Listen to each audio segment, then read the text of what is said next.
మీరు చూడండి మీకు ఏమైనా నచ్చిందా ఇందులో నుంచి అని చూస్తే ఏం లేదు.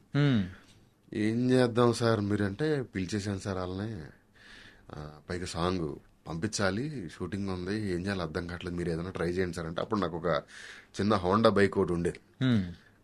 ఫిలిం నగర్లో మ్యూజిక్ స్టూడియో బండెక్కి బాలకృష్ణ గారి ఇంటి పక్కన ఉన్న పెట్రోల్ బంక్లో 50 రూపాయలు పెట్రోల్ కొట్టించి ఓ పేపర్ పెన్ను ముందు దాంట్లో పెట్టి పాట వినుకుంటా జుబ్లీ చెక్ పోస్ట్, హైటెక్ సిటీ, ఇనార్బిట్ మాల్ టర్నింగ్ వెనక్కి తిరిగి బాలకృష్ణ గారి ఇల్లు దాటేసరికి అయిపోయింది పాట.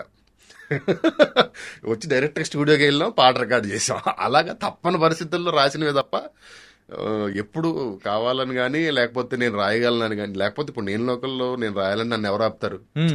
ప్రసన్న సర్లే రాస్తానంటున్నాడు కదా అన్న నన్ను అసలు అదంతా పక్కన పెట్టు. దేవి గారు అడిగారు రాయమని. అది నా ప్రొఫెషన్ కాదు. ఏదో సినిమాని కాపాడుకోవడం కోసం తప్పని కాంటిబాటు పొజిషన్లో రాయడం తప్ప అది నా ప్రొఫెషన్ కాదు. అండ్ ఇంకోటి నేను అందులో మాస్టర్నో లేకపోతే నాకు అంత ఎక్స్పర్టీస్ కూడా లేదు.